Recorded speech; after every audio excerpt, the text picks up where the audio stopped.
Can you guys hear me? Yeah, I can hear you.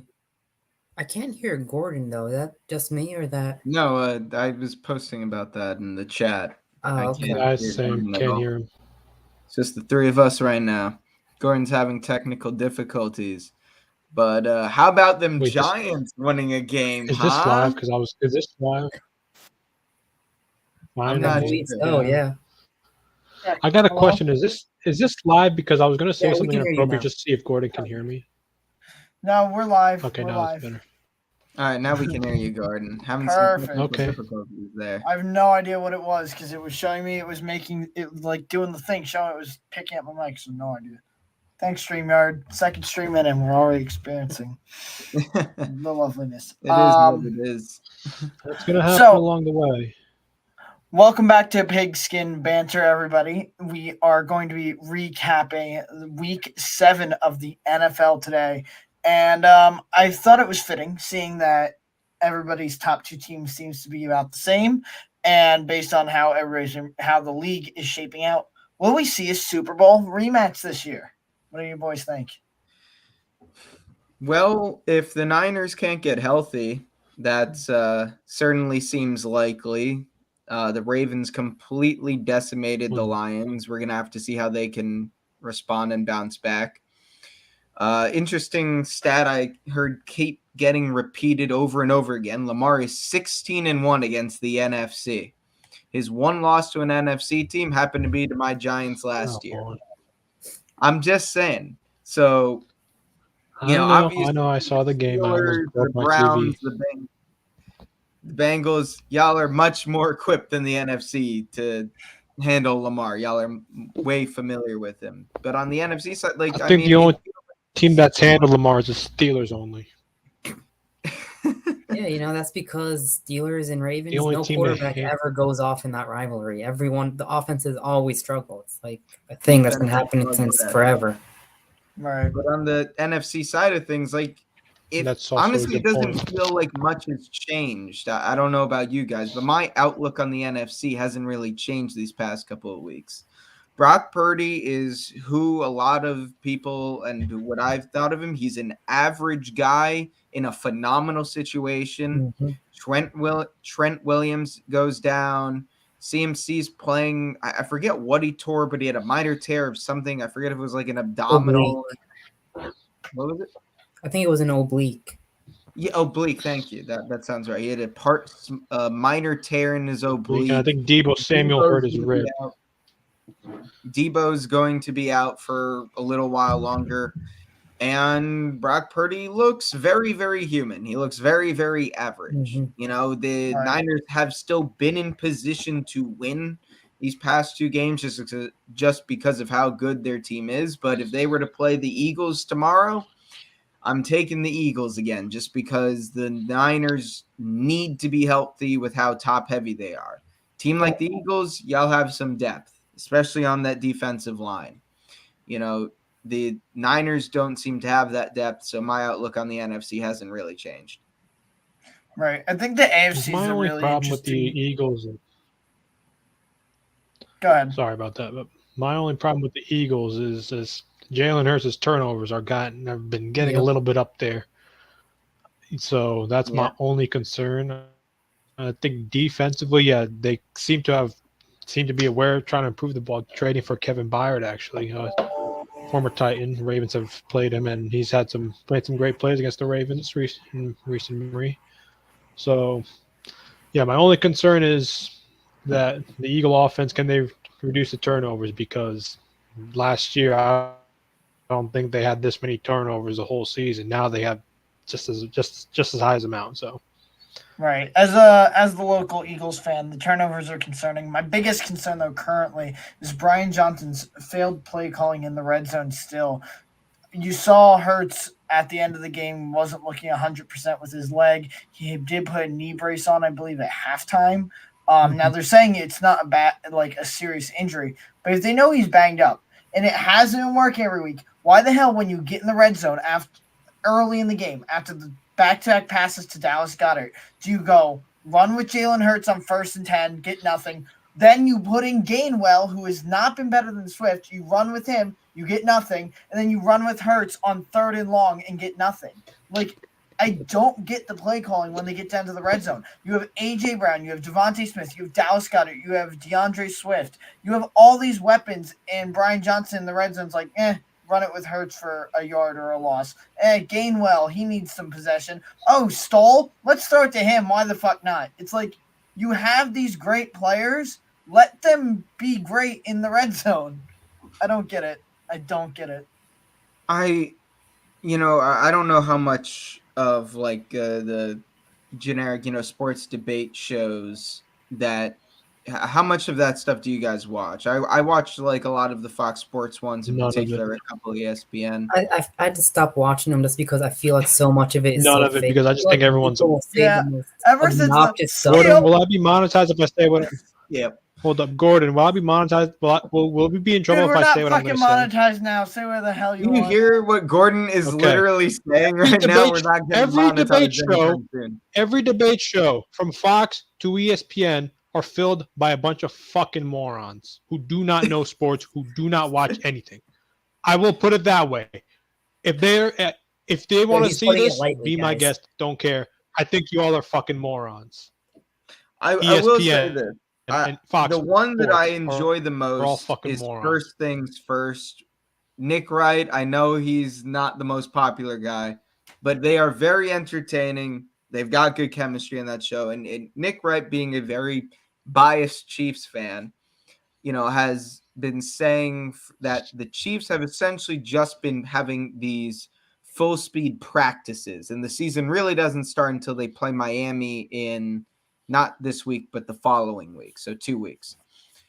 And the way his idea that they are practicing, well, obviously exaggerated for entertainment purposes and, to get those clicks, I don't think is entirely wrong, in that it does feel like they are trying out, different wide receiver combinations, different play styles, what's going to work against these different things. Because the truth of the matter is the Chiefs are just playing with house money, especially at this point. It feels like they've already got the division wrapped up. I wonder if the Eagles are doing something similar, particularly in the red zone, where I haven't been watching all of the Philly games. I catch them when I can, but if they're on there at the same time as my Giants, then I'm going to be watching the Giants. Same More thing often than not. for you, Gordon. If the Eagles are on the same time as Right. the Steelers, you're watching the Eagles. But does it seem like they are just kind of throwing things at the wall to see what fits, especially in the red zone? Or is it truly just like genuinely incompetent coaching? Well, I think it is. First of all, I don't think Brian Johnson has found his footing yet. I think you gave a guy a shit ton of weapons, and it's almost as if he has too many things to play with. He doesn't know what to do, so he's trying to simplify it, but he's simplifying it too much. I think the other thing he's doing is going, well, AJ's going to get double teamed in the red zone. Devontae's going to get double teamed. So let's try and get to these guys. Let's try and design some plays to the guys that the team isn't going to worry about as much. I think he's overthinking it, and in an attempt to oversimplify it in a way. He's like trying to do the basic thing, but a basic thing that the other team's not going to see coming, and it's just not working. It's been every single week in the red zone. We will be using certain guys, and the offense will get you right down there, and then they just stall out, and a lot of it has to do with the designed runs with Hurts, and a lot of it has to do with trusting Gainwell instead of Swift in the red zone, and I don't know. I'm sold on Desai. I'm not sold on Johnson yet. I miss Steichen. Yeah, I was about to ask, how Well- badly are you guys missing Steichen right now? Steichen, yeah. But I mean, right now, I think based on all of our top tens, like you said earlier, Gordon, I think we've all come to the consensus that it's Chiefs and Eagles as those top two spots. And I think a lot of people going into the year had something very similar. I mean, it does feel like the Eagles have taken a little bit of a step back due to, if nothing else, mainly due to the coaching losses. Mm-hmm. But, the Chiefs seem to kind of just be figuring it out. That at least last year when they had a Juju, they had a bona fide number 2. Now they just got a whole bunch of 3s and 4s that they're trying to see, okay, who can be at least a 2. Right now, the answer there seems to be Rashee Rice. but it feels like this year more so than even the past couple of years. It just feels like everything is just wide open. Yeah. Like the Ravens could really challenge the Chiefs. If the Bengals can find their footing, we know how well they can play the Chiefs. Speaking You of know, wide open, I was looking at like Uh, one of those mock schedule maker things or schedule predictor things, and I was just kind Mhm. of going through it based off the schedules. And I gotta say, these wild card teams are in some tough competition right now. Like even the Seahawks in the NFC. Not that the NFC is super competitive, but just their schedule compared to teams like the Rams and the Cowboys, and even like it just there are definitely some teams in there that could give them a run for their money. I think the Seahawks will be fine. I don't think it's as much of a concern in the NFC as it is the AFC. But the AFC, you could genuinely see the Texans, Steelers, and Browns take like the wild card spots. Um, and that because just the difficulty of the Bills schedule, the difficulty of the Bengals schedule, their schedule, and the Chargers schedule as well. And the Chargers again don't don't really put together a full game this week. I mean, I know it's the Chiefs, but still, they just disappeared come second half. So these teams that were expecting to make the playoffs based on last year, based on how we think they have the better roster, which they probably do on paper, due to their schedule and due to the schedule of the teams chasing them or tied with them, I think they're at risk of missing. And not that if you put them in a head-to-head matchup, Bills versus Steelers, Bengals versus Texans, like I think you're going to see teams that would win those matchups end up missing the playoffs because of their schedule. So it's going to be something interesting to watch down the stretch. Shreyas, Ali, you guys haven't said much so far. All What do right. you think? Well, I kind of well, agree I with mean, what Ali, you Gordon can go. said. I was going to say something last. Oh, okay. Well, I was gonna say I agree with what Gordon said, except for the Chargers. Like every year it feels like everyone is saying they're so good on paper. They're guaranteed to make the playoffs. Every year has been a disappointment. Whether 2 years ago that Week 17 to the Raiders, where they could have just taken the tie and decided to go for the win, but then end up taking the L, or the year last year when they did get in and then blew like a 30-point lead at halftime in the playoffs. So the Chargers, I think the Chargers are kind of screwed. They're kind of done. I really don't see them overtaking the Steelers or Browns at this point, even with their schedules and whatnot. The Chargers are probably going to drop some games that they should win on paper, because that's typically what they do. So, what do you guys think? I'm going to just look up and read over the Bills' remaining games. You guys, I want to know if you guys, after you hear what their schedule is, if you guys still think the Bills will be a playoff team or not this year. So, next they got the Buccaneers in Buffalo, which I think should be a win. Then they play the Bengals in Cincinnati, Broncos at Buffalo, Jets rematch in Buffalo. Then they play in Philly. Then they play in KC. Then they host the Cowboys. They play in Los Angeles against the Chargers. They then get a rematch against the Patriots in Buffalo, and then they close out the season with a rematch against the Dolphins, this time in Miami. I think that they could get away with around 3 to 4 losses, which would put them at 11-6, 10-7, which should get them a playoff spot. I see. I think I based think on they how they're missed the playing right playoffs. now, the Buccaneers game is a coin flip. I do think they'll beat the Buccaneers, but with how they've been these past couple weeks, I don't even know. Bengals game's going to be close, especially since it's in Cincy. Jets and Patriots both beat them earlier this season. They had to play the Eagles in Philly, Chiefs in Kansas City, the Dolphins in Miami, which I know they beat the Dolphins the first time, but they usually split with the Dolphins, and then they have to play the Cowboys as well. That's 1, 2, 3, 4, 5, 6, 7 games right there that I think are going to be really difficult for them. Yeah, but I still consider the Bills to be a good team. So I mean, for them to go 3-4 in those 7 games, That's true. I think that they should be able to at least get that done, go 10-7, and get a wild card spot. I will.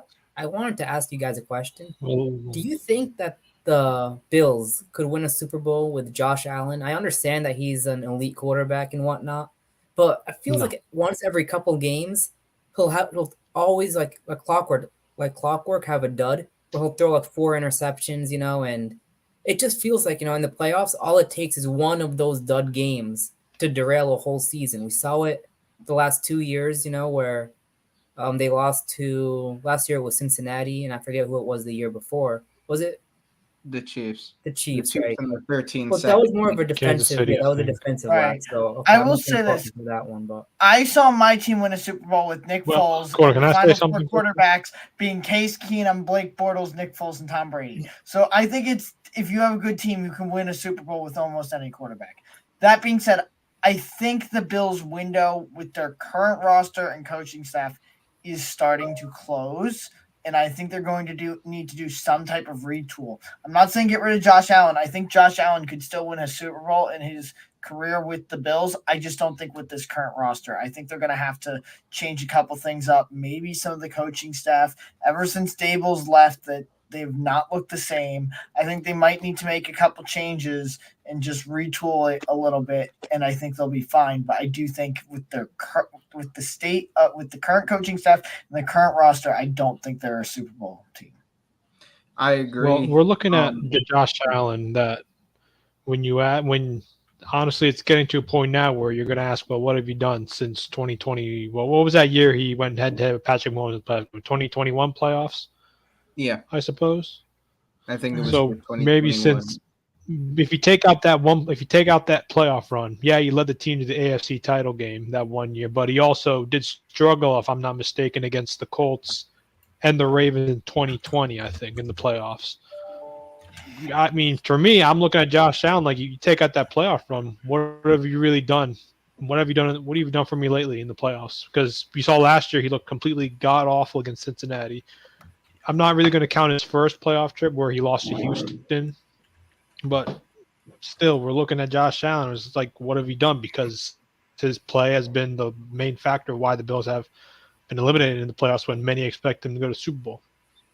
So the Right. Bills each year since they reached the AFC Championship game and got their teeth kicked in by the Chiefs in 2020.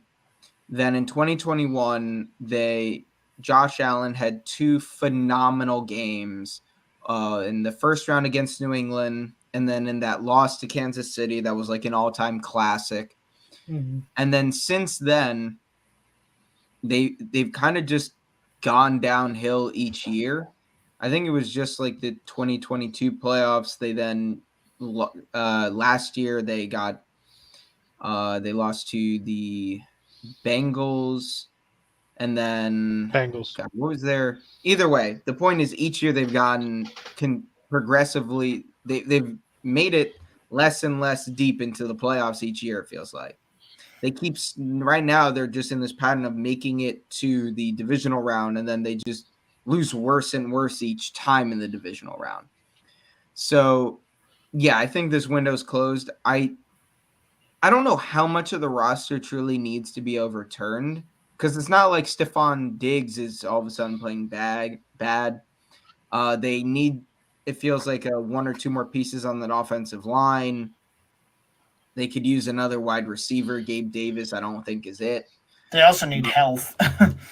Well, yeah, that's been the main issue this year. In terms of whether or not the Bills, I didn't get a chance to really answer this earlier. Will the Bills make the playoffs? I could easily see the Bills going potentially like almost undefeated the rest of the way if Allen gets his shit together. And I can see them finishing like 7-10 if he doesn't. Like Right. he's the most up and down quarterback in the league it feels like his highs are absolutely insane, and I feel like we talked about this a bit last week. Like when Josh Allen is on, he's doing things not even Mahomes can do just because of the sheer arm talent and athleticism. But when he's off, it's like really bad. Right. At least with the guys like, when Burrow is healthy and not dealing with a calf injury, we know what Burrow does. We know what Mahomes can do, Right. and it feels like I think most people consider those three the three best quarterbacks in football. Right now, Lamar is putting himself firmly into that conversation again. But, Right. even with Lamar, when Lamar's off, he's making terrible decisions. He's turning the ball over.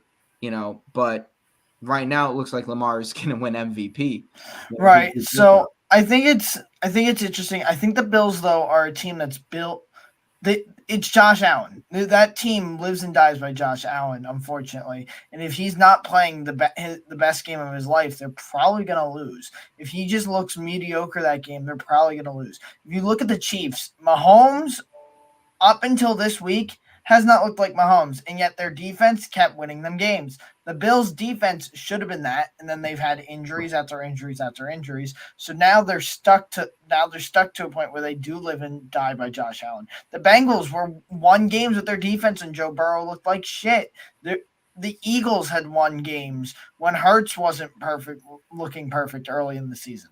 So I think that's what separates other teams from being Super Bowl contenders and the Bills, is that the Bills, be it from injury, coaching, just roster in general, I don't think they can win if Josh Allen isn't having a fantastic game. While I think other teams in the league don't need their quarterbacks to be lights out. They just need them to be good enough. So you were saying that Mahomes isn't looking like Mahomes this year. And the I more fact meant that early this year, but yeah. Well, I mean, just at least statistically, he's barely third in passing yards, tied for second in passing touchdowns. He's top 5, I believe, in quarterback rating. He has 6 interceptions, which is a bit high for him, especially at this point in the year. But, he's, with how the Chiefs run their offense, you would expect him to have the opportunity to be turning the ball over a bit more. But even then, he is 1, 2, 3, 4, 5, 6, 7, 8, ninth. He's down to ninth in most interceptions. So, just the standard, like if we're going to be comparing Allen to a Mahomes, a Burrow, Lamar, when he's on, Jalen Hurts, whomever else, Herbert has all the talent in the world. He needs to put it together a bit more consistently too.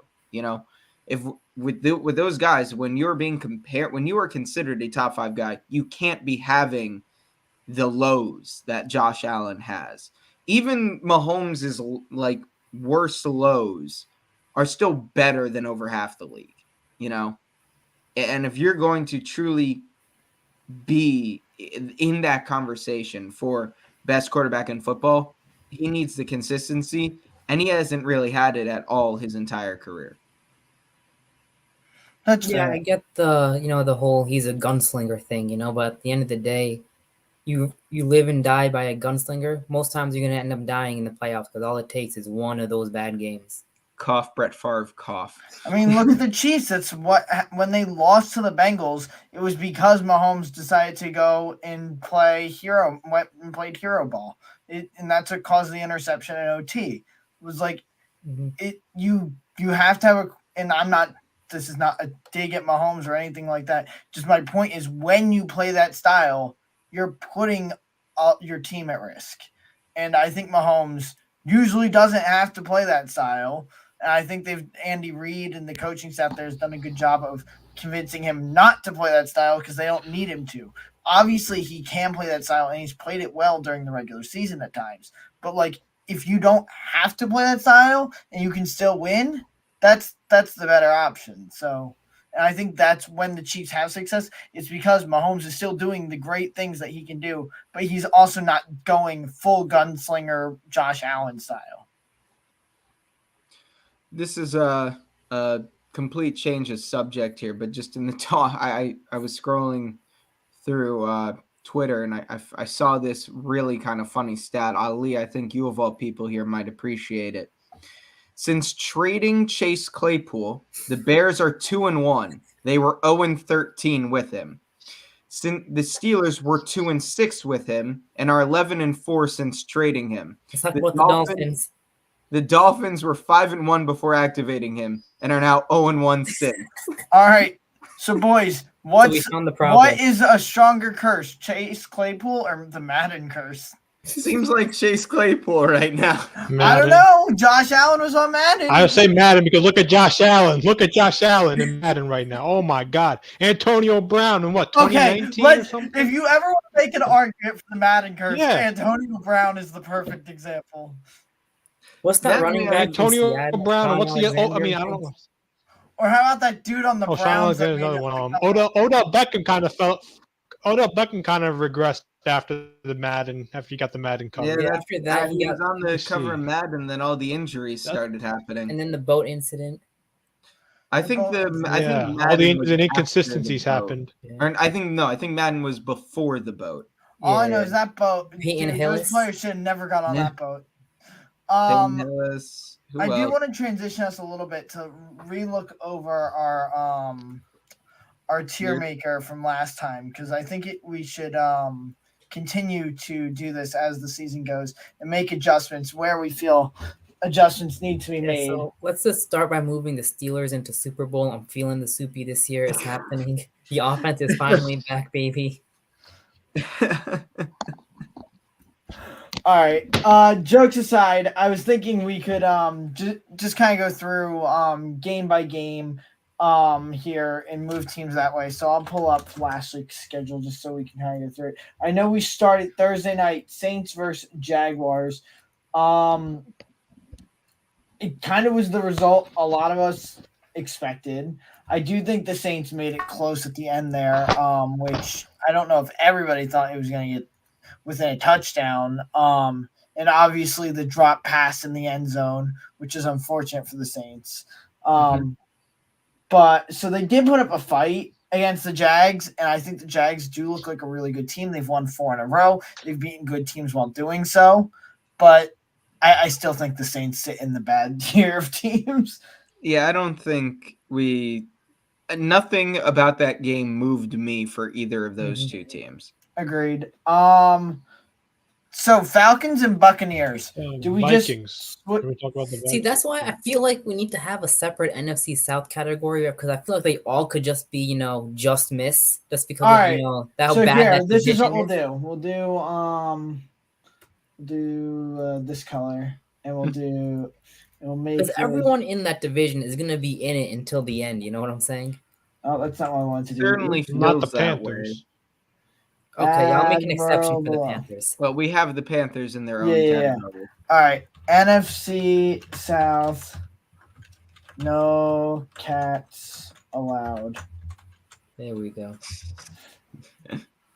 All right, and then we can make this light green. All right, what we're gonna do is we'll just put we'll put all 3 teams in here, but we got to pick one of these 3. Who's winning this division?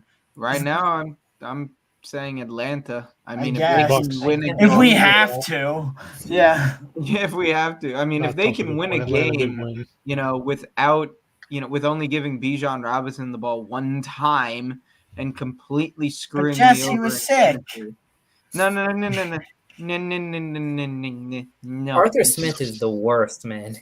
There are 2 coaches that I feel like have actively held back their team this year, and that's Brandon Staley and Arthur Smith. Like, it feels like they're going out of their way to, how can I ensure that we don't win the game? And for 2 very different reasons. But Arthur Smith, he needs to be arrested for having all these weapons and then doing nothing with them. Can just one of those 2 teams please hire Brian Flores? Like, give this man another head coaching gig. Yeah. It's painful to watch. Speaking of painful to watch, the battle of backup quarterbacks, Raiders and Bears. This game, I don't know if any of y'all watched anything from this game. This game was horrible. I mean, the Bear, except for Montgomery with the Bear. It's Montgomery, right? Or is it Foreman? I forget. Who the fuck do they have? I think it was Foreman that had the touchdown. Foreman, that's what I'm thinking of. Foreman. They have Foreman, right. Foreman with the Bears looked great. Everything else with the Bears looked and the Raiders looked like shit once again. Can I tell you what surprises me about the Raiders so much? Can I tell you something? How does Josh McDaniels still even get considered for head coaching job after the stun he pulled in Indianapolis? How? I have no idea how he got considered. How? I don't understand how you can even consider the guy for a job after what he pulled in Yeah, Indianapolis. they should have How? never hired him. That being said, I He shouldn't believe be hired by the any reason they NFL team, can't period. fire him is because they don't have the money to do so. Yep, So I think I've they're heard that too. basically held hostage with him, which is really fucking funny. Guy's terrible. He shouldn't even be So head this coach is in the my first vote. place. This is my vote. I think we bumped the Raiders down into trash with the Bears. Yeah. I can agree to that. Yep. I But agree. also, does this mean that Justin Fields is the problem in Chicago just because that Absolutely guy not. No, showed it's up and just dropped Josh 30 McDaniels. points? Absolutely not. We are Alright, not. alright. No, because Fields has looked up and down, but no, this is nothing to do with the Bears being successful. This is everything to do with the Raiders being absolute shit. Fields to me has shown that he can be a Lamar Jackson with a slightly less effective passing game. Passing attack. That's what he's shown to me so far. I mean, I don't and that's not a entirely bad. agree. I That's don't not necessarily think a bad. Justin Fields is ever going to be at Lamar's level, if I'm being honest. He might I become a think- serviceable Well, like starter. I said less. I said less effective version of Lamar, like when it comes to passing. Mm.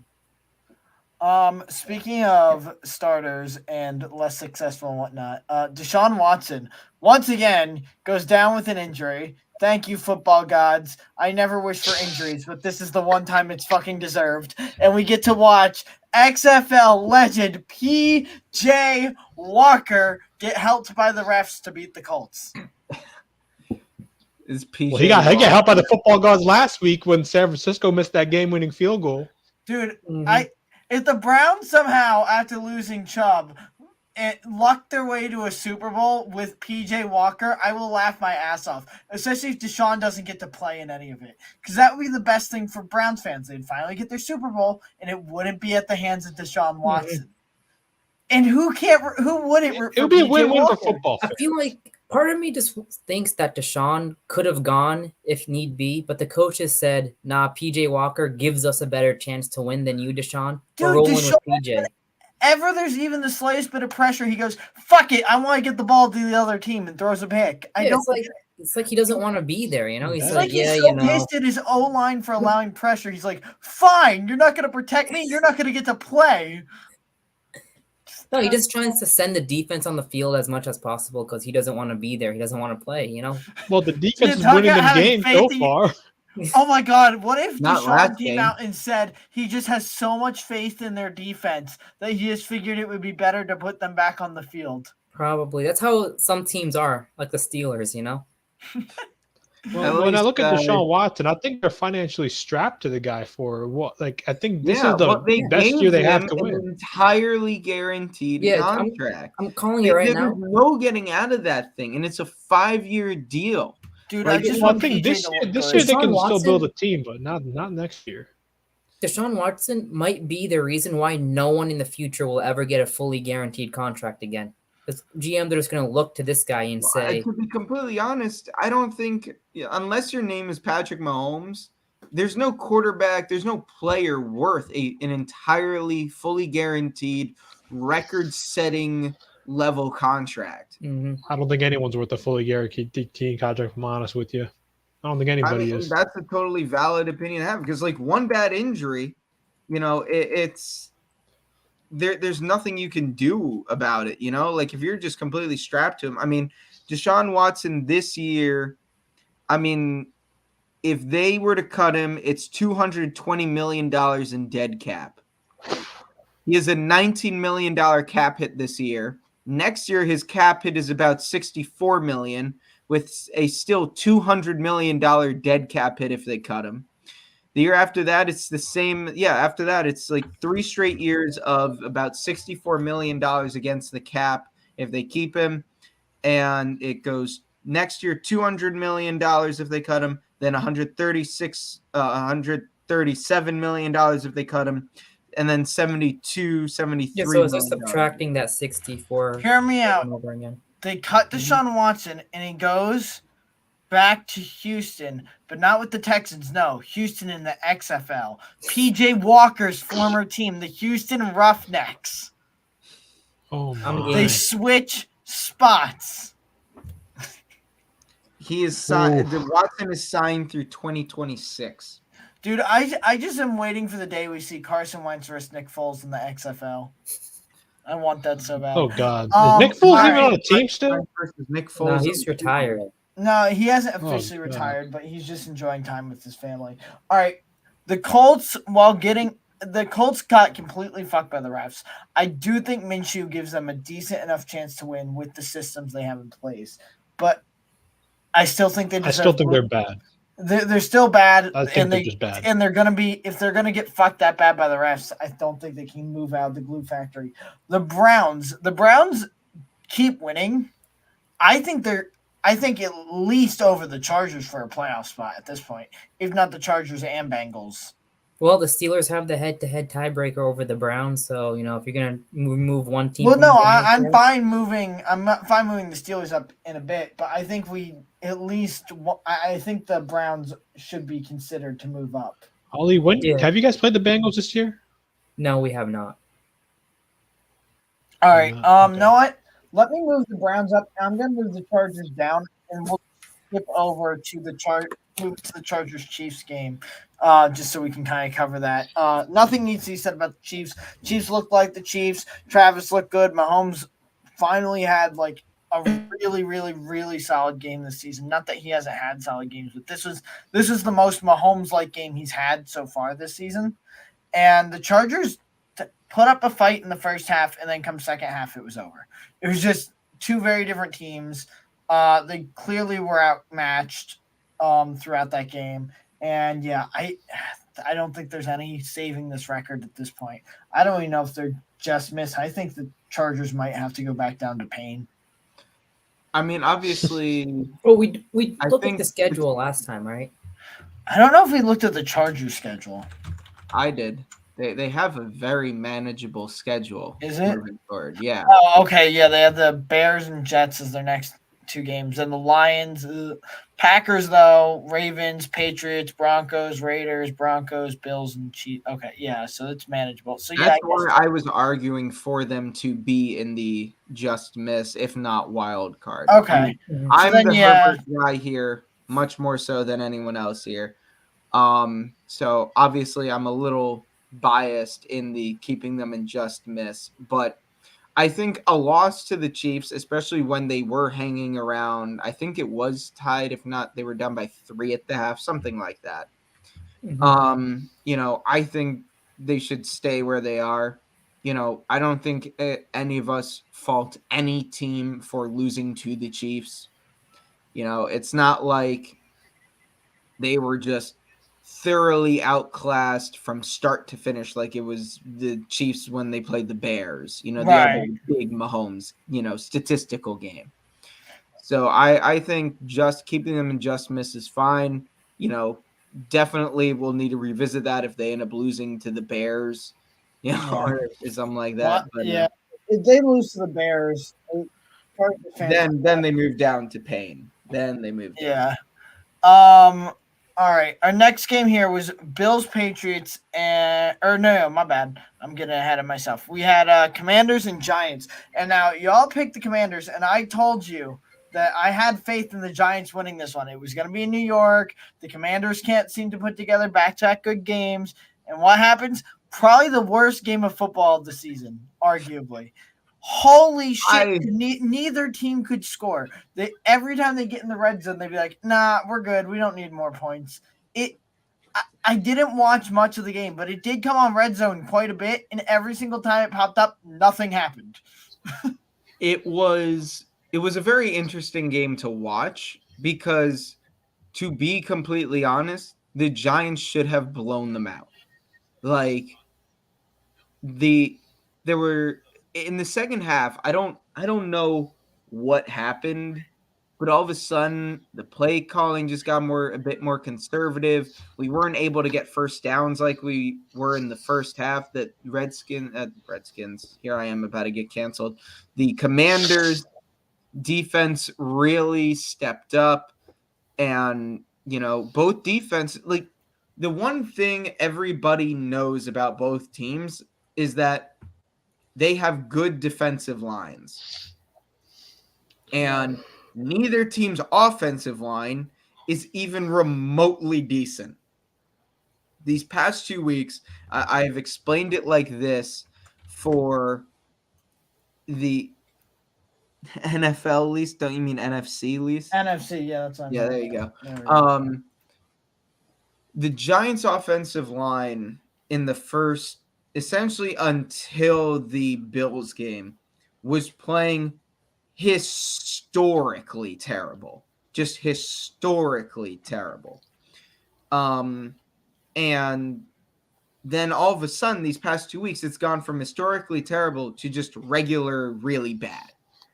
And I don't know if it's because Tyrod has come in and he's able to, manipulate the pocket a bit better. He's making better reads. He's helping the offensive line more than Jones did. Whatever it is, all of a sudden, Justin Pugh, I don't know what it is, but the line's playing a bit better. But then in the second half, all of that went out the window and neither team could block anybody. And every time there was even a little bit of forward momentum, there would be a sack, a tackle for loss. The Giants have a big play to Jalen Hyatt. Saquon fumbles in the red zone, and now we're giving Washington another chance to go down and tie the game. And then our defense steps up, gets a tackle for loss, forces them into a 4th and medium, break up the pass, game over. I don't know. It's been a very interesting season. I think having I don't know. How about instead of NFC least, change that to the least of the East? Yeah, That's but better. East, because NFC least implies that the rest of the NFC East belongs there. all right, When I think we'd all agree, the Eagles certainly don't belong in the all right, that's NFC fair. least All category. right, we'll get to the Patriots because I think they need to move up out of that tier finally. But before we get there was one more game that we need to cover, and that was Lions versus Ravens. I'm sure Shreyas was just enjoying himself this entire game as the Lions got I absolutely sure was. embarrassed. But at the same time, I know I the wouldn't move Vikings either did of beat them. the 49ers. I don't think the Lions fans need to panic. I really don't. I think they're pretty much safe in that division. Well, can I get my analyst Yeah, on this go game, for it. please? Go for it. So before we do that, I want to show a funny meme relating to that game. So obviously, earlier on the show I said I think ESPN is filled with a bunch of morons and dumbasses, right?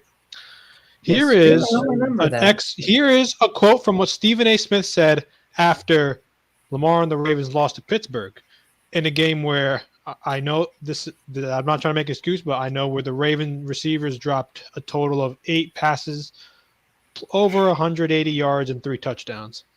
Here's what Stephen A. Smith said after that. Hold on. The question is, are the Ravens getting their money's worth on Lamar Jackson? No. The answer is no. No. And here's what he said Jackson has to make sure yesterday. You don't know he's worth the money because he's box office. You walk through the turnstile to see him. So I don't know what this debate was about whether or not he's worth his money. Of course he's worth his money. He said he's sharp. So he's pretty much going back on his word. Yeah. So, okay. Now that meme's out of the way. Also, by the way, the guy put the Lions last week as the number 1 team in the NFL. But overall, I thought that was a perfectly executed game on both sides of the ball. I think the Ravens probably had like 1 turnover, which was, I think, a typical Justice Hill fumbling on the exchange. And I think we have seen what Todd Monken's offense could do if they can get some consistency. I think that's the big problem. You can go to last week. They were 1 for 6 in the red zone against the Titans in London. And then you can go like what happened this past week against Detroit, where they had 5 red zone touchdowns, 1 field goal. And defensively, I mean, I think it's no surprise or no brainer that this is probably a top 5 defense in all of football. We've seen them, and I think if Lamar can have a performance like he does, like if Lamar continues to play consistently like this, I think there's a debate that he might be in the MVP conversation. That's how great of a game I think he played. And overall, I think the Ravens team could be a Super Bowl team if they continue this type of play. Yeah, I'd want to see a second game in a row from them looking this good and everything clicking before we move them up to Super Bowl. But if they can start clicking like this offensively every single game, or at least the majority of their games going forward, they're going to be a scary team going into the playoffs. Just a quick question: how this tier list is working? Do we have it intentionally where it's two teams from each conference in the Super Bowl category, or is it I just think that was one team just for conference? I think that just happened last week. Okay. Yeah, then I'm fine with keeping Ravens where they are. Yeah, I was I just saying think hypothetically, I would have put them over the Dolphins, but since but they're definitely not the same level as the Chiefs. You know what I'm saying? that's true. I mean, we could always bump the Dolphins down as well. I mean, Yeah. we'll see. We'll see when we get there. That being said, Bills and Patriots was our next matchup. And by God, do the Bills look badly inconsistent. I mean, we talked about earlier, but you lose to the Jags, then you almost lose to the Giants, and then you lose to the Patriots after the Patriots have come off horrible loss after horrible loss after horrible loss. People calling for Belichick's head. Everybody's saying that they're done. Mac Jones needs to be fired into the sun, and somehow Mac Jones looks fantastic, and the Bills fucking choked it away. That being said, we talked earlier in the show as well about we do think the Bills will probably still make the playoffs as long as they do good enough in their remaining games. But I want to get your guys' take on this game. It was the quintessential Josh Allen game where for part of it he was terrible and for part of it he was amazing. But in the end, somehow Mac Jones just made the plays at the very end, and ironically, with 13 seconds remaining, the Patriots got the touchdown that put them ahead, and that was that. 13 seconds really seems to haunt the Bills. But enough of those 13 seconds jokes. Overall, I mean, it's not just that the Bills have these key injuries on defense. It's that it's like they have a key injury at each of the levels. So it's not like, like if you are missing one of your, best pass rushers, then theoretically, if you have a good enough secondary that can just hold out other guys, that will give other guys times to make plays. There's no replacing TJ Watt or Myles Garrett. But at the very least, if you have enough other pieces, you can make up for some of that difference. But they're missing their number one linebacker. They're missing their number one corner. They're missing one of their starting defensive linemen. I don't even know how much Von Miller has even played this year. Has he done anything? I think he's Can't just remember. getting back. If he's just getting back, then it's not like he's, back into shape or anything, and he coming off an injury like that, it's not going to be a quick, Especially easy given his process. age too. Yeah, especially given his age. Given Von Miller's age. I mean, wasn't he like 33 when he signed a 6-year massive contract with the Bills because they were trying to get over the top there? I think that's how old he was, 32, 33. Mm-hmm. He ain't a young buck anymore. 34. By the way, to make us all feel old, we are like now officially past the age of draftability in the Yeah, NFL. I know. Like, I know it sucks. we're all like 24, turning Fucking slap 25. you. It's like, yeah, we're not young bucks anymore, Right. at least by NFL standards. So what do you guys think? Bump the Patriots up into just the regular bad tier? Doesn't mean I anything. think they still need.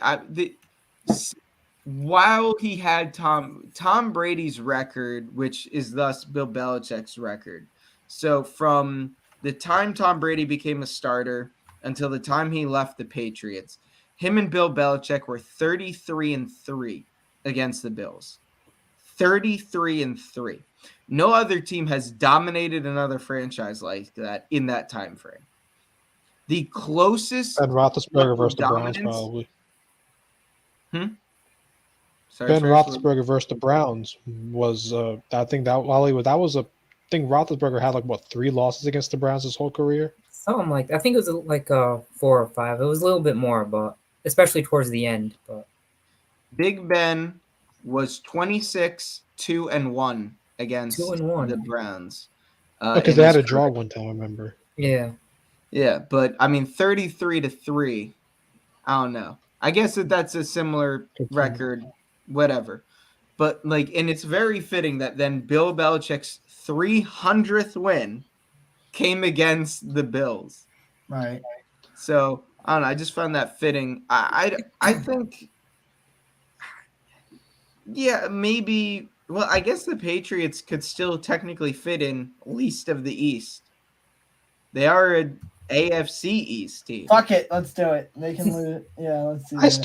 still think they're watching the past Super Bowls with Brady and the I others. mean, no, because this week they get to come out of their man caves and they get to shit talk a division rival. So they're too busy shit talking a division That's a rival good to be point. watching past Super Bowls. I know Ali's got to get going in about 20 minutes here, so I do want to let's skip over the Cardinals game. We'll jump back to it and let's just go into Steelers versus Rams. Ali, let's get your take. Yeah, so offensively, the Steelers are back. I'm telling you, the addition of Deontay Johnson made a world of difference. This Kenny Pickett actually looks like he knows what he's doing. He's going to his third, fourth read sometimes, and even Najee Harris looked good running the ball, and that was probably the first time this season he actually looked good. Jalen Warren, of course, always looks good. And defensively, of course, defensively they're always going to do their thing. And that Rams team is a pretty good Rams team. Like we have them in the wild card spot right now. I'd say that's right about where they are. Like a 7th seed in the NFC, fighting for that playoff spot. And Steelers just went in there and they beat them. I mean, it wasn't really on the road considering they're Rams fans, but I think the stadium ended up being 60% terrible towels, if not more than that. Right. So I would say the Steelers, I like them as a wild card spot. I really do. I think that the defense is always going to be there, and they'll show the improvement that the offense have had.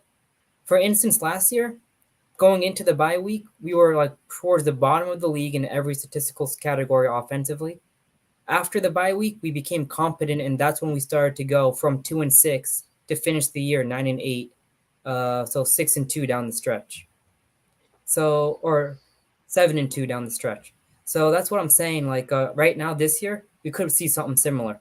Where going into the bye week, horrible offense. After the bye week, capable enough, not elite offense, but be able to have that possession receiver like Deontay Johnson that gives George Pickens the liberty to go over the top and make plays back shoulder, deep ones, plays in that regard.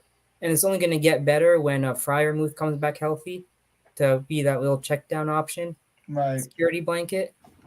I think Kenny Pickett might not be a bust. We'll see how you feel about that by the end of the season.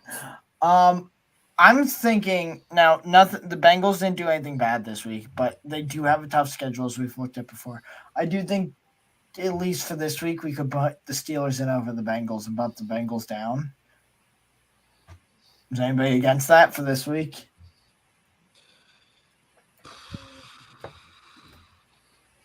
Everyone's thinking on it. Yeah. I might keep the repeat the Bengals in question. over the Browns, if I'm being honest. The Browns just have a lot of uncertainty with Deshaun Watson. As long as they play PJ, Actually, I agree with Ali there.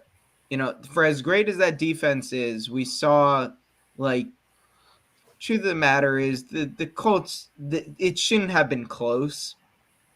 The Browns, and it feels weird to say this, the Browns have too much talent for it to have been that close of a game that it kind of came down to the refs against the Colts, who I think are, have a bit more promise than people have given them credit for, but they're still a bit of a ways away. And the only reason that game was close was because of the quarterback situation. I mean, even with, how great of a story it kind of is that PJ Walker's come in and led back-to-back wins, he has not played well these past 2 weeks. He's kind of just not lost, but like just barely. Right. Like he's in last week he completed just to add to that.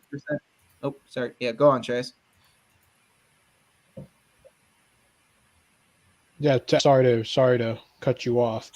PJ Walker also was bailed out, you can say, last 2 weeks. San Francisco's kicker shanking that field goal that should have won the game, and the refs obviously in this one.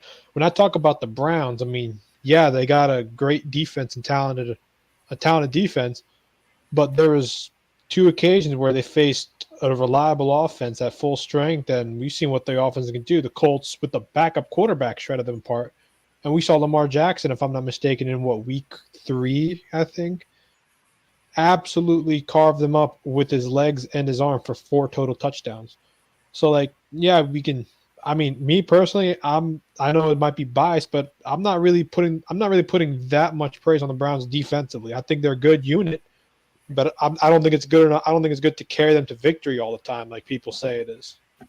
Right. Yeah. I I think mean, well, I mean, last week against the Niners, that wasn't like. I mean, Trent Williams played most of that game. I think he was playing a bit through injury.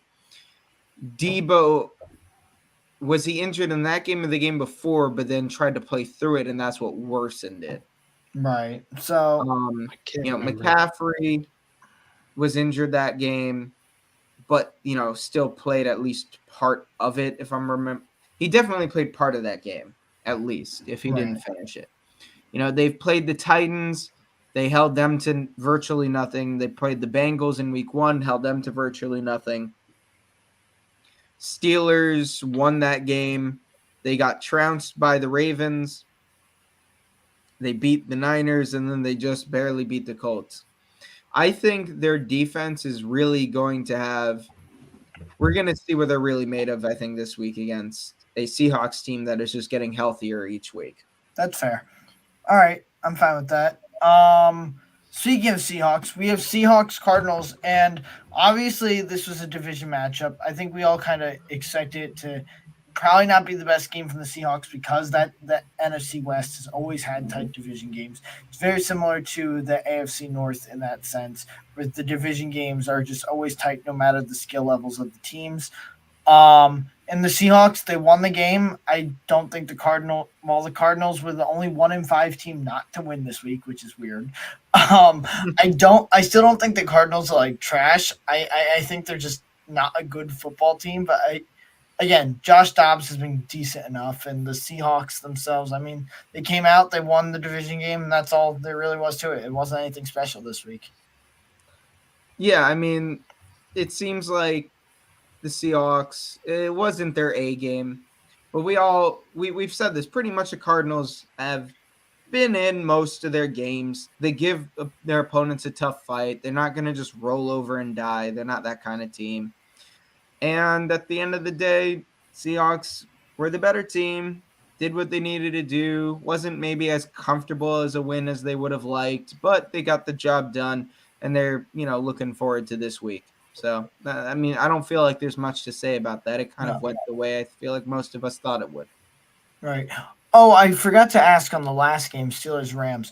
Do you guys think, and we can kind of touch on the Vikings in a little bit, do you guys still think the Rams are going to get that wild card spot, or do you think there's a team in like the Vikings that could sneak up and take it from them? Right now, I think they're still the favorite. I think the Rams are going to make it, but I think it's going to be they're going to have like a scare at the end of the season. I think they will get in, And but I then do they'll think get that they're going to have that win to get in type of scenario in week 18. The interesting So, thing is I they but I do get think in. they'll get in. If they do get in, there's a chance that their matchup could be against the Niners, which would be really fun because they will have played them twice already. So that could be interesting to see. yeah. Well, the Rams have Niners or the Eagles or Cowboys Lions? next. The Rams have the Cowboys at Dallas, at Green Bay, home for Seattle, at Arizona, home for Cleveland, at Baltimore, home for the Commanders, home for the Saints, at the Giants, at the Niners. So that sounds like they could go 500 through that schedule. Yeah, it's like that's a split at the very least right now. So I'm fine leaving them there for now. I got a quick question really about the Rams, Gordon. Mind if I go for it. hold up? Do the Rams, when do they get their first? When do they finally have a first round pick? Do they have one this Don't coming they have draft one or this no? year? Yeah, they've got one this year. Oh, okay. So they do. Okay. Yep. They're finally back to having first round picks. Thank God. You mentioned they're going to play the Green Bay Packers, and the Packers are next up on our list of games. At our last show, Jess, you asked, does anybody really think the Packers will lose to the Broncos? Yeah, and most people agreed with me that they weren't going to. Mhm. Yeah, apparently the Packers are horrible. I mean, they started off the season decent. They killed the Bears in the first game, and that's just because they own the Bears. And then they had that game against the Saints, and other than that, they've not been good. Their first half offense is arguably worse than the Giants' first half offense, and that's sad. That is really fucking sad, but it's true. Like if you look at it, they've been so bad. I don't think Jordan Love is the guy, unfortunately. I don't know if anybody on that coaching staff deserves their job at this point. LaFleur looks like he has no idea what he's doing without Aaron Rodgers. It's a disaster in Green Bay, and I think it's going to be a long time before they get their shit together. It's going to be really interesting going forward because you were talking about, you know, will a team like the Vikings be able to come in and steal that last playoff spot from the Rams? Right now, the Rams are the 9th seed in the NFC. Technically, the 7th seed, the final playoff spot, belongs to Tampa Bay at 3-3. Then it's Minnesota, the Rams, and Washington and the Saints, who are all 3-4. Who are technically that makes them half a game back. Then you have the Packers and the Giants and the Bears, all with 2 wins. The Packers are 2-4. The Giants and Bears are 2-5. So it's anyone's shot for that final playoff seed. I mean, it feels like you're gonna have whoever wins the South might genuinely get 2 teams in just because every team outside of the Panthers are just that mid and the rest of the NFC is that bad. Right.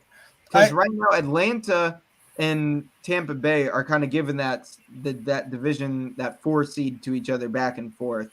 Philly, Detroit, San Francisco, Seattle, Dallas. I feel like those teams are pretty much guaranteed a spot at this point.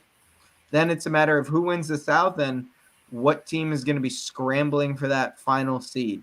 Right. I think the Packers, though, after the last couple performances and everything else, I think they go straight into the bad tier. This team is not good. How the hell do you have a bye week and that's the prep you come up with against the Broncos?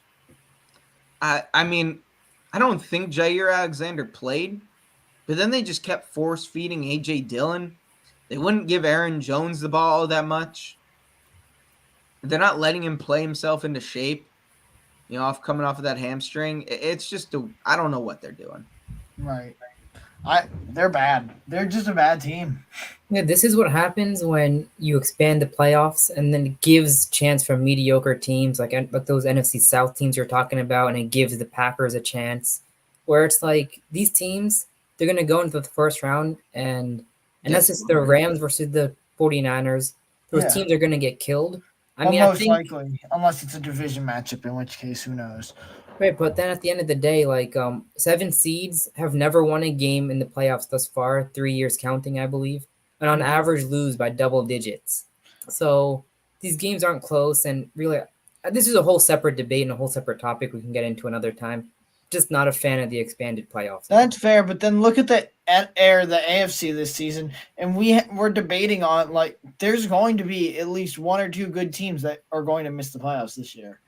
I think just the talent in the NFL is heavily on the side of the AFC this season.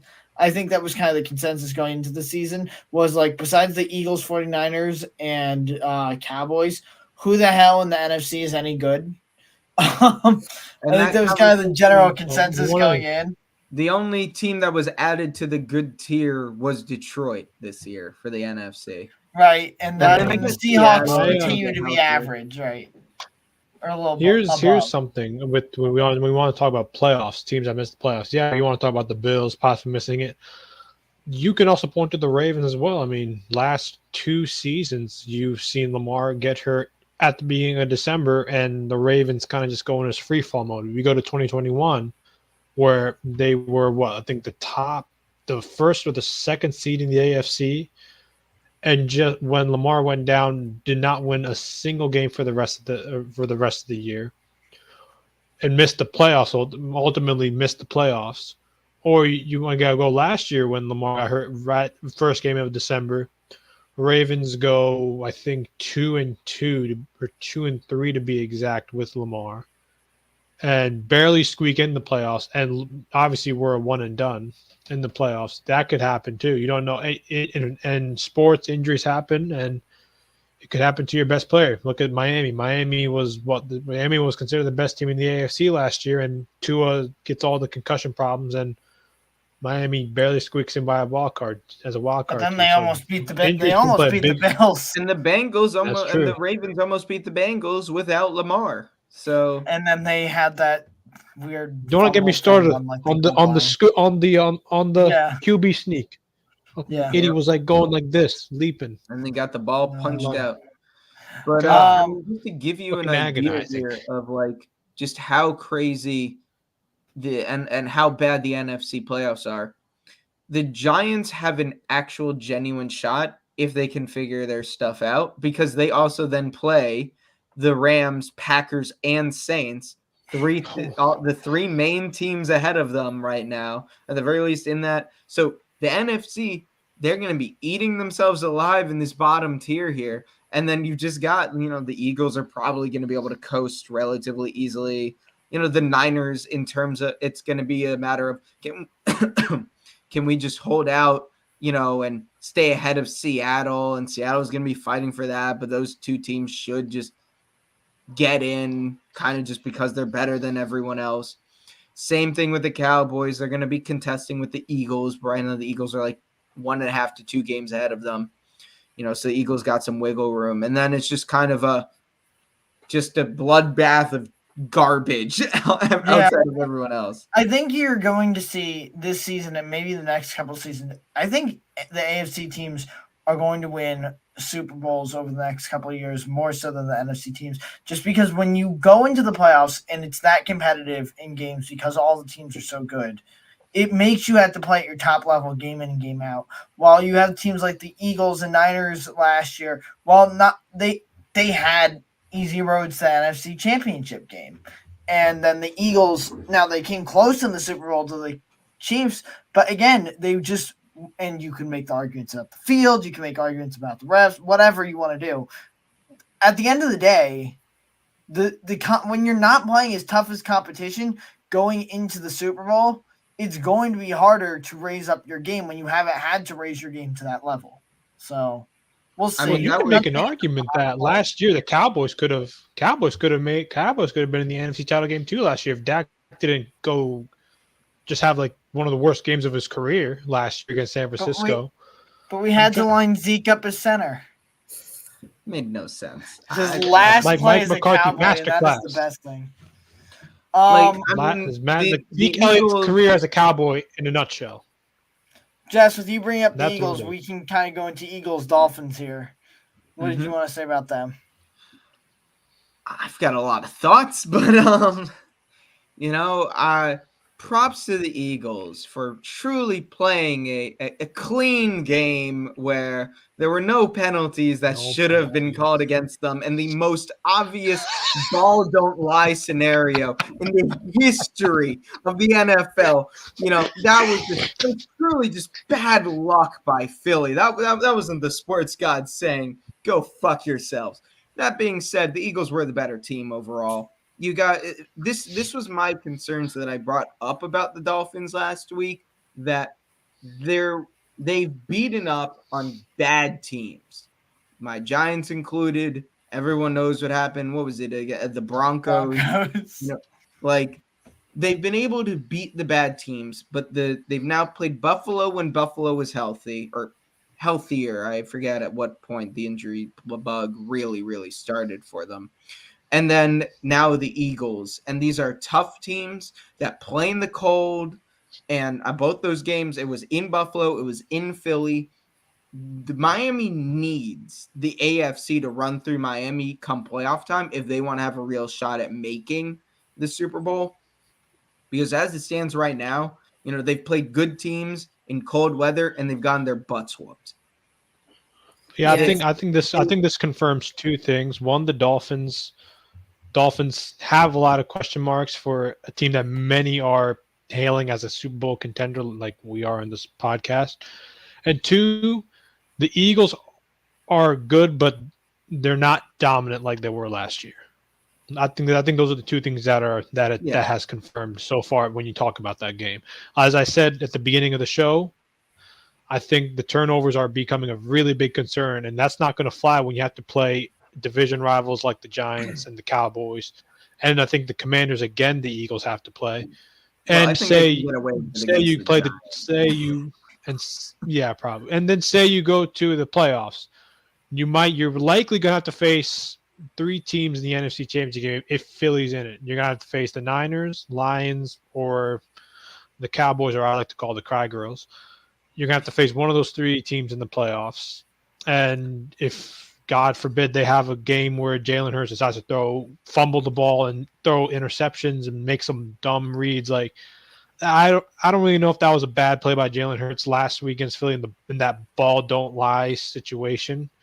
But Jalen Hurts, some of his turnovers have been very, very boneheaded turnovers, and that's a very big concern for me, especially last year when he didn't have a single I don't think had a single turnover in November, if I'm not Right. So mistaken. But watching that game, first of all, that score does not reflect how I felt throughout that game. That game, especially in that first half, felt a lot like the Jets game in the sense that the Eagles left a lot of points on the board. They, like I said, on their first possession, they go all the way down the field and then they fuck up in the red zone, had to settle for 3 points. They then there were other points where they could, there's the fumble which they fucked up. They got bailed out by the refs by them not calling it, and then you had the ball don't lie moment. But there's no reason with the guy in his face, Jalen should be throwing that ball. There's just no reason to throw that there. Um, it just, I do think whatever the injury is that's going on, because there's clearly something. He had a knee brace on. I think it's limiting his mobility, and we saw that last year. When you limit his mobility, you limit his decision making a bit. You saw the same thing with Carson Wentz after his major injury. Like once he lost that mobility, his decision making got worse. So I do think that's affecting whatever's going on with Jalen right now. And we'll see how it goes. That being said, they still won 31. They still won by 2 scores over the Dolphins, which is impressive as shit, no matter how it happens. But it just they stopped Miami's run game, which is good. I think this team is going. Again, the 31 points doesn't tell the whole story because I don't think we dominated necessarily offensively as much as our defense stood up and put up a really good fight. I do think Brian Johnson needs to get better with the play calling. I still think it's way too inconsistent. Hurts has to get better with the football, obviously, but even if this team's operating 80%, 75% right now, they're still winning games. Obviously, they lost that one to the Jets, and they could have done the same thing against Miami with halftime showing up, and then especially once they allowed that third and whatever it was, 18 or something, and then the Dolphins go in and score. So after all that, you had a very similar situation to the Jets game where you're leaving this team in it that you could have put away. Not that the Jets and Miami are even remotely close talent-wise, but the situation was similar, at least with the score. And yet they came out in the second half this time ready to take over the game, ready to shut the Dolphins down. And that's what they did. And they actually executed this week. I think that's the difference between this week and last week. So the team can just stay consistent in that sense. They don't have to necessarily be 100% to at least win during the regular season. Postseason, whole different story, obviously. Yeah, so I agree with that. Eagles not as good as last year, still Super Bowl contenders. Jalen Hurts needs to limit the turnovers. I will say that he is a mobile quarterback. The way it's by his play style, injuries are gonna happen. He's gonna have to learn to play through those through limited mobility better. But to switch things up and talk about the Dolphins, at the end of the day, their identity is a finesse football team, and it's very hard to win road games, cold weather games, all these other type of playoff games with the finesse team. Other than maybe the greatest show on turf, no finesse team really will go on and win a Super Bowl. A lot of people will argue the Chiefs are a finesse team. The Chiefs are really good in the trenches. That offensive line has always been good. That defensive line has always been able to get to the quarterback. It's why they chose to pay Chris Jones over Tyreek Hill. Because at the end of the day, the trenches are so important in this league, and you have to win that battle. The one Super Bowl that the Chiefs lost was the ones where they got killed in the trenches by the Tampa Bay Buccaneers. So that's why I feel like the Dolphins are. I don't really consider them to be true Super Bowl contenders because no finesse team is gonna be a true Super Bowl contender unless shown otherwise. Unless they have like someone I forget who it was that said this earlier. Unless they have that home field advantage throughout the playoffs, that then maybe they could work their way into a Super Bowl appearance. But Ali, you they're not gonna get mentioned those. They're not gonna go into Arrowhead Ali. with this finesse team and win. Yeah, what's up, Shreyas? Ali, you mentioned that the Dolphins might not be a Super Bowl, like the guaranteed Super Bowl contender, like everyone says. Well, it's a good thing you brought that up because I just looked up their schedule, and I'm going to mention where they're going to play for these remaining games. They're going to play home against New England, so that's probably a win. But then you don't know these division games. Then the week after, they're going to be. I think this is international. I think this is one they're going to play in Frankfurt in Germany against the Chiefs. So Mm-hmm. Mm-hmm. that's like looking like a blowout. Then they return home to play the Raiders, and I mean, that's how you got to chalk that up as a win, probably. Then you got to go in New Jersey, MetLife Stadium, play the Jets on Black Friday. And given how the Jets defense has played this year, that's going to be a very tough game. I think the Jets are going to win that one. Then you go on the road to Washington. You face the Commanders. I think Commanders might pull off an upset. I Oh don't dear know. God, Then you they got are to go. fucked for injuries. MetLife, then FedEx. Oh fuck. Yeah, I mean, yeah, if the yeah, injuries pile and up, then sure, but I don't see them beating. I don't see Washington yeah. beating them. Washington Then you get has the second, third worst pass defense in the NFL. And Fuck unlike a fucking team like Dolphins okay. the Good getting point. Eagles, who have flu. some holes in the secondary, they don't have Okay, the good talent point. otherwise to keep up. Then following the Commanders, they play the Titans at home. Then the Jets at home. Then the Cowboys at home. Easily can go 1-2. Then they got to travel to Baltimore in December, New Year's Eve, and play the Ravens. Which, given the records now and how both teams have played so far, that could be possibly a big playoff implication in terms of seeding. And then you end out the year in Buffalo. That could very well be for the division title. So I It's mean, Yeah, not Miami going to might be very well really. miss the playoffs. I wouldn't say What that. I was mean, that? as overrated as Miami is, I They're don't still think they're really still going to good. end up as a 2 or 3 seed in the AFC. Yeah. My thing right now is with our tiers, I say move Miami down and Baltimore up. I wouldn't say that. I mean, I I'd would still say argue that Baltimore needs consistency. yeah, I'd argue that the only two teams that belong up there are the teams that were in the last Super Bowl All right, based off this I last can week. live with that. Yeah, I think I I, agree with Justin I to still move think the Miami down, but 49ers I are would going to not be move fine. Baltimore up. I if San Francisco is healthy, I think they belong up there, but right now they're not. And Purdy is showing that Mhm. if it is not, I don't want to say perfect, but pretty close to perfect around him, Mhm. he's average. And again, the Niners are overall a good enough team that they have been in these games, but Purdy has not been able to close. Dude, I I mean, have no idea even what he was looking at on those two picks yesterday. Oh my Like it god. was both of them, there's just nothing there. Even if he has his best players, if he's making decisions like that, I don't know what he was thinking yesterday. I mean, obviously you can't count the playoff loss last year because the guy could not throw that game. But so far in his losses in games he has finished, not impressed one bit. No, I'm genuinely curious to see as the season goes if the league starts figuring him out more, or if it really is just the injuries. It'll be curious to see what it's probably a bit of both. But it'll be curious to see what is more like what's more of a factor for him. Fair Well, enough. every quarterback gets figured out. It's just a matter of how they're going to adapt and do they have different ways of beating you. I mean, you look at Patrick Mahomes. The league supposedly, well, they're going to say, oh, well, they're going to figure him out. Well, the league has figured him out. He's not going to just limit his deep ball plays, and Patrick Mahomes still finds ways to win. Lamar Jackson, there was a lot of debate about if the league has figured him out, and to an extent, you can say, yeah. At the same time, we've seen Lamar Jackson still be the reason why Ravens have been in these Super Bowl contention Right. questions. Then you go to Jalen Hurts last year. Guy looked like the most unstoppable thing in the league. This year, he looks rather very pedestrian. Has the league figured him out? Has the league limited his mobility? What is it? Or is it the tush push that's helping him out more? What is it?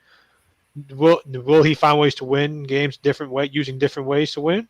Still to be seen, but I think he will ultimately find a way to win. Brock Purdy, I mean, I think league kind of figuring out. Okay, you mean if either Kittle's hurt, Trent Williams is hurt, Debo Samuel's hurt, McCaffrey's hurt, he looks like a human. He looks everyone because everyone talks about Brock Purdy. He's like the second coming of Tom Brady. But I mean, even last year, I think if all of the victories Brock Purdy had last year have been big deficit wins, I think by big deficit. I'm sure they've blown out every team that they faced last year when Brock Purdy was a starter. Besides the playoffs where they beat Dallas, I think that was just because Dak just decided to have a more shittier game than Brock Purdy. Right. He has not shown that he can win in a close game situation yet. And I do think that's probably the biggest concern for them come playoff time. My reasoning is That's my whole point about Purdy. yeah. At the moment, though, I mean, at this point in time, I would keep the 49ers in division, but I think in the long run, they're going to show to be a Super Bowl contender once they get back and running and healthy. I do too. I just, as of right now, I can't justify it. That's back-to-back losses. You would have thought, especially after how that Browns game ended, you had to come out. The Vikings who've been struggling, you have to come out and beat them.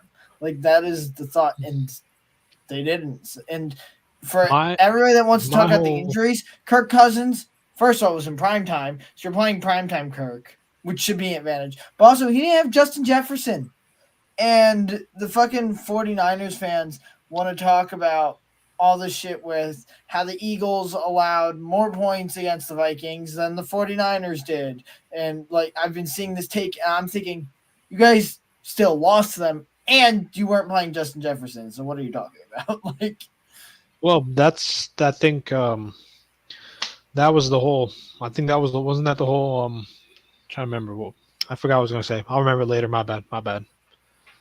Oh, so with that win over the 49ers and the schedule looking favorable for the Vikings coming the end of the season, do you guys think they should at least be bumped up to the Jess Miss tier for now? I think so, yeah. Works for me. Wait, hold on. I think I do remember now what I was gonna say, but I mean, I don't think a lot of people are going to be watching it, but that's my whole as I said, my whole problem with San Francisco is that's as you said. What's going to happen if one of those guys aren't playing? Brock Purdy needs to find a way to win without necessarily relying on those guys, and so far I don't think he has. I mean, when we talk about quarterback, when we talk about like the great quarterbacks of this league, like past time and even now, from like you go from like Tom Brady, Peyton Manning, Ben Roethlisberger. Now you have Patrick Mahomes, Joe Burrow. I mean, everyone else is besides those two. I can't think of like a guy I would put up there. But you talk Trevor about Lawrence how those guys feels like he's eventually Trevor Lawrence might very well be up there. He's still a little bit away. Yeah. Herbert feels like he's a little bit away. Allen isn't consistent enough. Yeah, Lamar isn't consistent. But that's my whole thing is all those guys have won without certain players. Patrick Mahomes won a Super Bowl last year without Tyreek Hill. Everyone was saying, well, Tyreek Hill was a big loss. Well, guess what? It wasn't for the Chiefs. They still won the Super Bowl. You go to now when we talk about winning with different situations, we've seen for the last 2 years the Ravens have all these injury problems. 2021 was just the worst in terms of injury. I mean, I think I think they lost every single starter. I think to injury that year. Lamar Jackson at the beginning of December had the Ravens as the first seed. I mean, what would Brock Purdy do in a situation like that? That's the whole thing. Imagine Brock Purdy in a situation like that. I mean, people want to talk about, oh, Brock Purdy's one of the top 10 quarterbacks in the league. I'm not buying that. I wouldn't even put him in a top 15 ranking. I wouldn't put him in a top 15 ranking because I just don't think he's showing he can win his way. He has to win with team way. I can agree with that. Yeah. See, I'd probably put him in the top 15, but that's because I don't know if there are 15 quarterbacks in the NFL right now that are that amazing. I'm sure if you look into it, might find All right. somebody. But Hold on. Let's think. We got Mahomes, that's 1 better. Hurts, 2 better. Tua, 3 better. Lamar, 4 better. Trevor Lawrence, 5 better. Goff, will we rank Goff over Purdy? Yes, absolutely. Oh, All right, 6 better. All right, Ritter Josh. over Purdy. No. No. Josh Allen, yes. Yeah. Burrow, yes. That's Stafford, 8. Matthew Stafford. Wait, hold on. I'm just going down the tier list order. Pickett, I wouldn't say Pickett's better. Not right now, no. Dak, I would Ooh. say Dak is better than Burrow. I think Dak Matthew is Stafford. a better. Here's Oh, the baby. thing, though, because the interesting thing about the whole Purdy discussion is, your skill, your act as an individual versus what you can do with the pieces around you.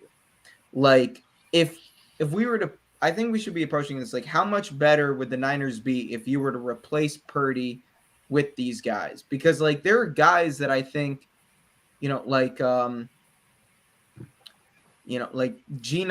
Kirk Cousins. I think we'd all take Kirk Cousins over Purdy on an individual level, right? But like obviously Purdy is doing better than Cousins, at least he was before these past few games. That's probably a bad example because Kirk Cousins actually has been doing very well this year, but you guys get where I'm coming from. I would say I'd put Dak like right around where Purdy is. I think it's close. Dak hasn't been like a turnover prone guy. That's true. Year. So all right, for this but before these last 2 games, Purdy's been good. I don't know.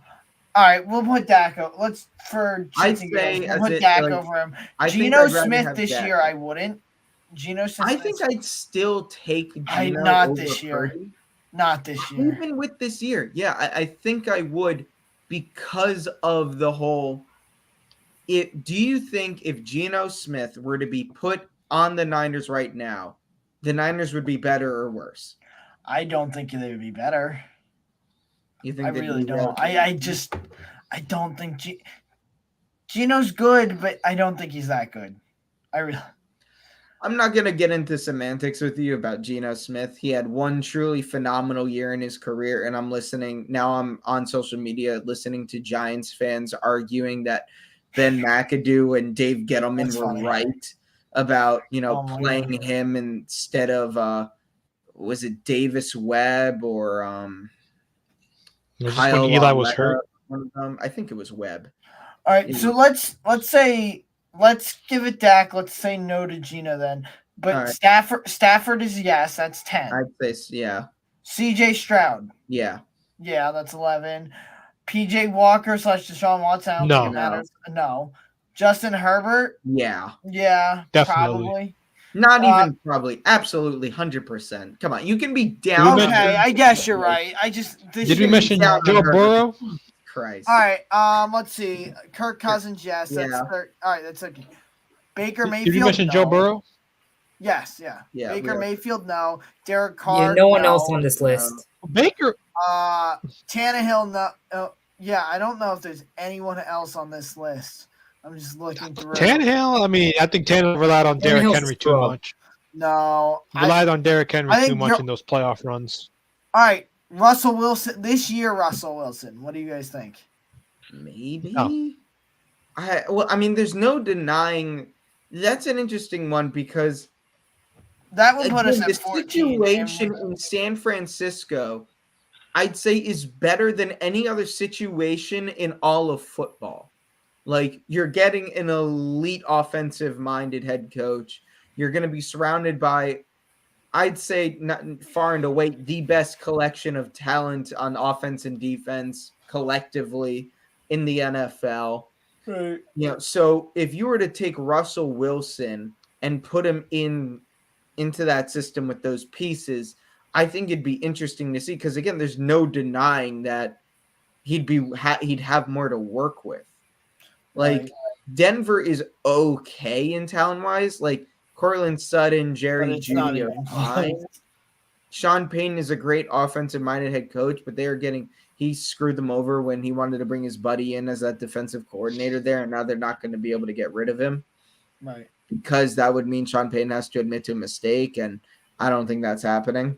All right, so I'd say based off our results, Purdy ranks about 13, 14 range.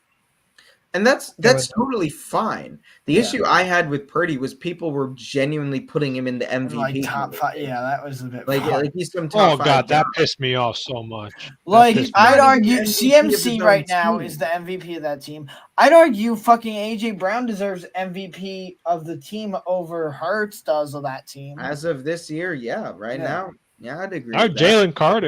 Jalen Carter also. Honestly, yeah. Jalen Carter. Just fucking that defense in general, yeah, serious.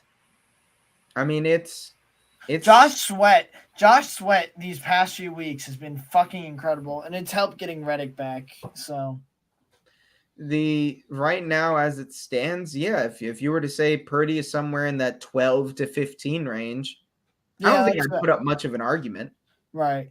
It's crazy to me how many mediocre to bad quarterbacks are in the league right now. And also, majority of them are in the NFC. Yeah. Oh, for sure. Like, that's part of the problem. And right now, I mean, hopefully, Drake May, Caleb Williams both end up in the NFC, but I don't know. Like, I think that's also part of why, like, why do I have faith in the Chargers? Because I have faith in Justin Herbert. Now, he's had a couple bad games these past 2 weeks, but since he's come into the league, he's second in passing yards. He's top 5 in passing touchdowns. Like, Herbert is the far and away the least of the Chargers' concerns.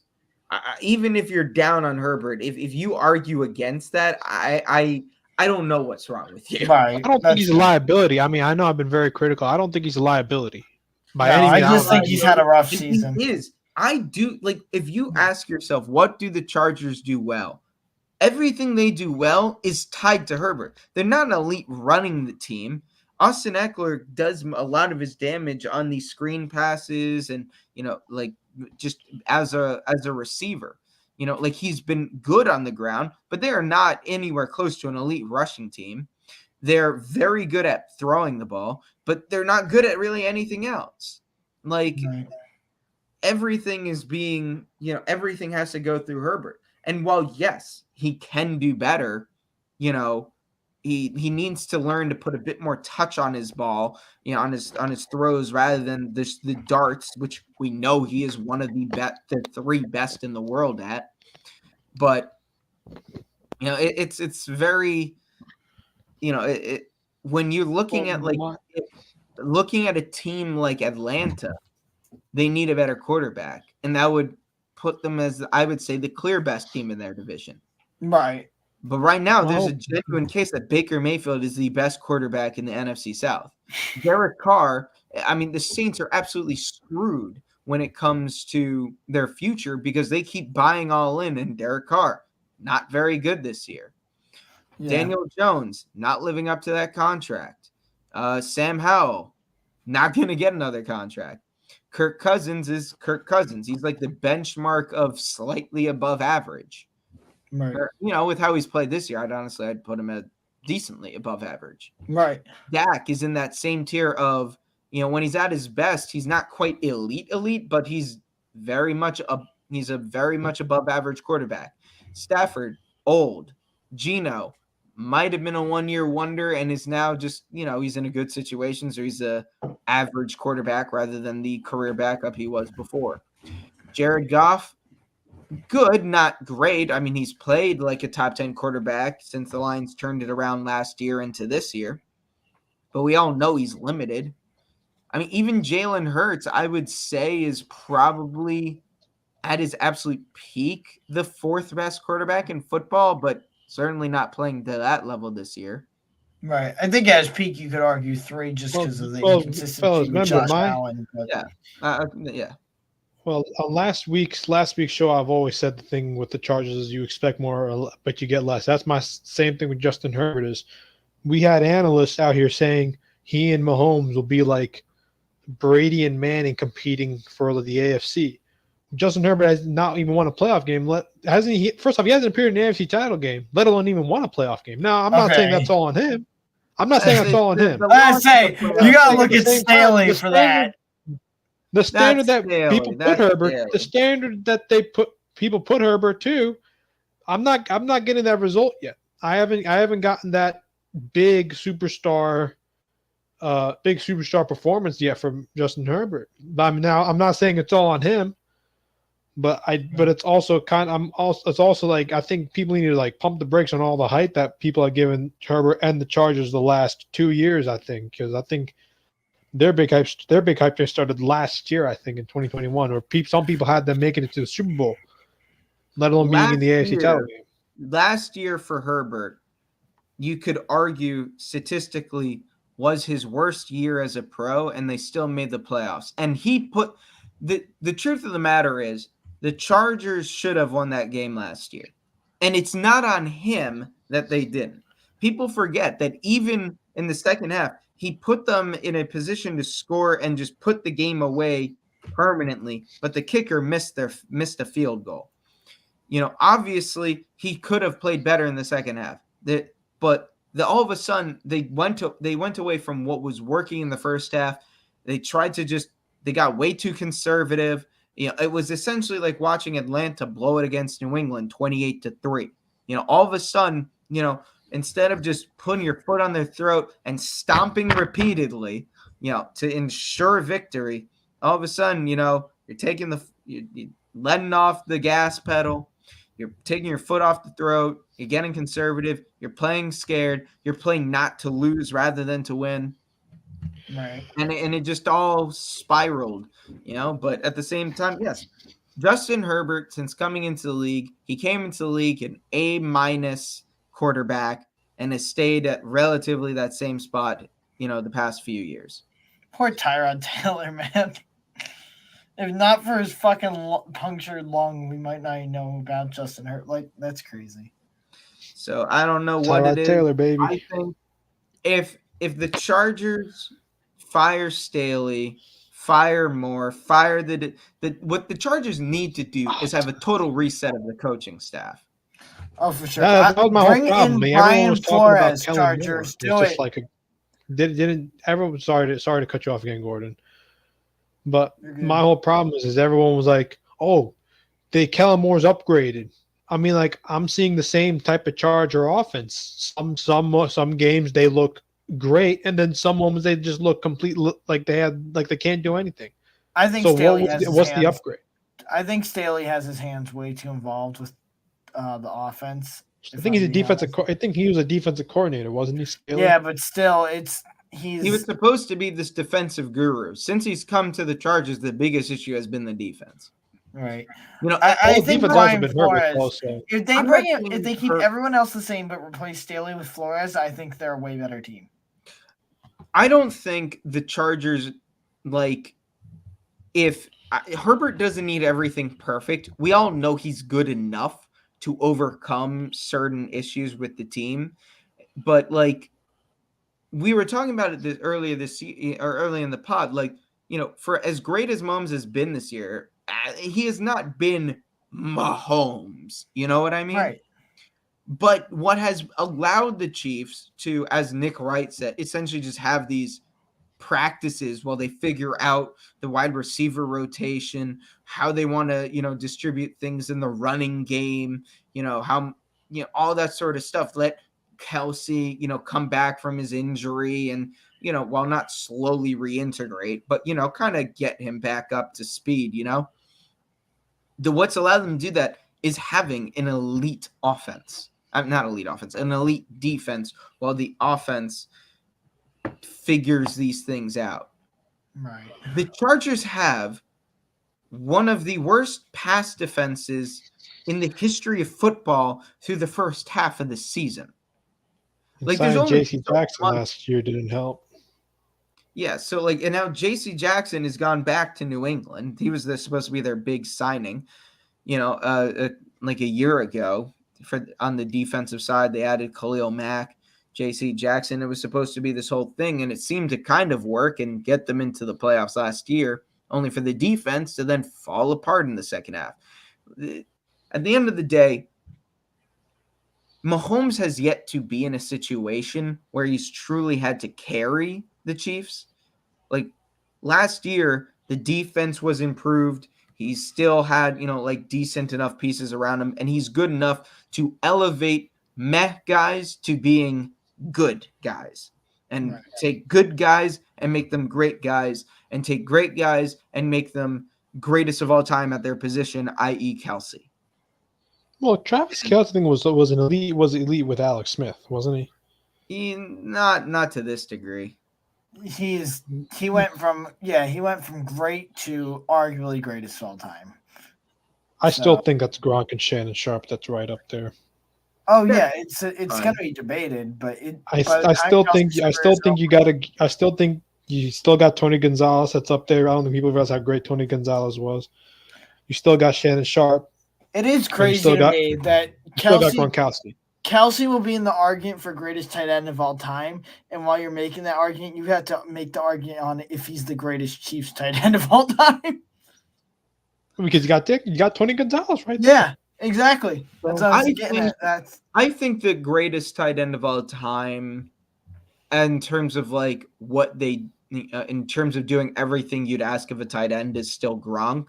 But Kelsey might be the greatest receiving tight end of all time already. It's and in tough. terms of It's Super very Bowls, you can tough say to Gronkowski's right. You Gronkowski. compare eras as well. That's always difficult. Yeah, like back in the day, they didn't even throw the ball as much. Never mind to tight ends. If you want to look at comparing eras and how fucking difficult it is, look no further than ice hockey and the NHL. NHL eras have completely changed over the years, and I could go on a whole separate rant about that. But here's my question: do you think if Shannon Sharp played in this era, he would be better than Gronk? Better than Kelsey, better than Gonzalez? It's impossible to know because the training that would have went into him, like obviously he would have had better training. What we know now is so different. The equipment that they use is different. Just everything is different. So it's really hard to know.